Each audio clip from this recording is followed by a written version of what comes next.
tout le monde ment, bien mentir, voilà ce qu'il faut. Ainsi parlait Albert Camus comme une évidence troublante, presque cynique. Le mensonge, il est partout, tissé dans le langage, dans les regards, les silences, les sourires aussi.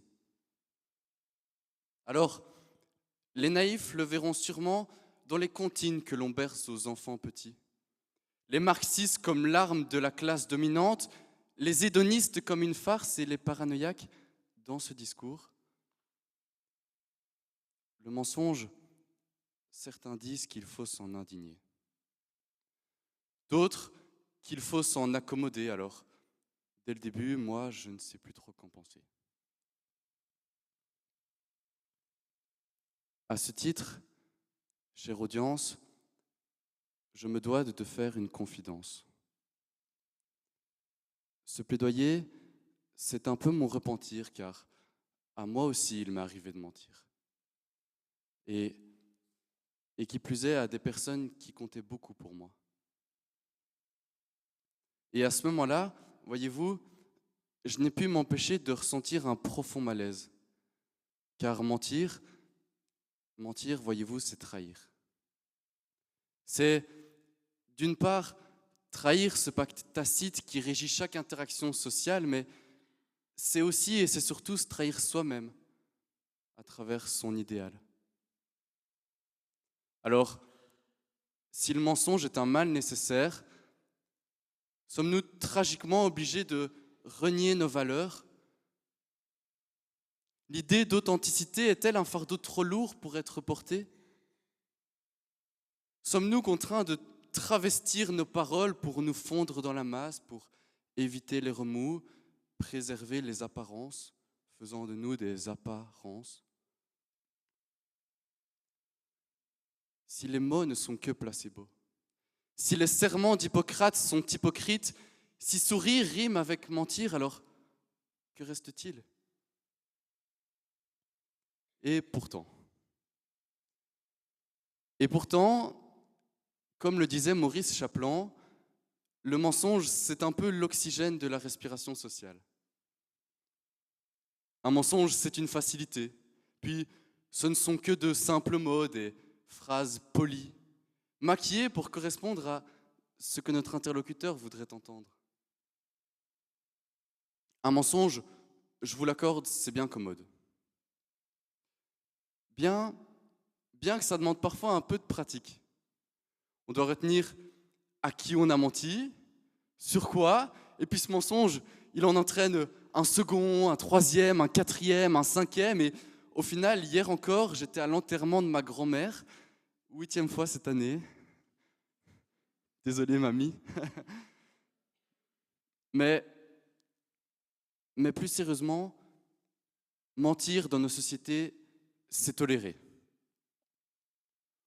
On ment pour un rien, parfois pour le pire. On ment pour séduire, pour ne pas souffrir. On ment pour un monde que l'on voudrait bâtir, mais quand le faux scintille, c'est la vérité qui vacille. Toutefois, il reste un endroit où tromperie n'est plus un jeu, mais un crime, c'est la justice.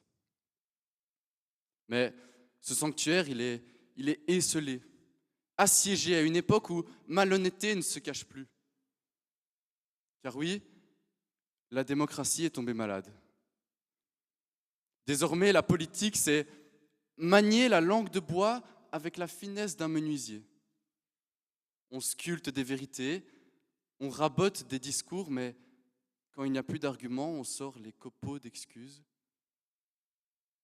Nos institutions vacillent face à des paroles truquées et des vérités tronquées. Et quand, dans une majorité d'autres États, certains rêveraient de nos libertés, nous restons là, passifs, à les regarder faner. Car oui, vous êtes tous au courant que de l'autre côté de l'Atlantique, un homme a érigé le mensonge en doctrine d'État. Des fables sont vendues aux plus offrants dans un spectacle de prestidigitation, mais ici, point de La Fontaine pour tirer de morale. Et c'est en ce sens, mesdames et messieurs, chers jurys, que ce réquisitoire, il ne saurait se réduire à l'exercice d'une simple joute oratoire.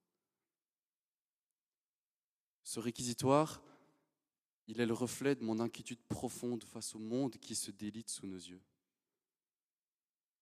Nos institutions vacillent, nos valeurs se trahissent, nos idéaux se dévoient, mais qui blâmer quand ce voile doré a été tissé collectivement? Alors, peut-être est-ce la faute d'Albert Camus. Bien mentir, voilà ce qu'il faut. Moi, je lui réponds que bien mentir, ça n'existe pas. Les faux semblants ne résistent jamais à l'épreuve du temps. Alors, choisissons nos mots. Choisissons nos mots, mais choisissons les vrais. Parce que mentir, c'est embellir le présent en hypothéquant l'avenir.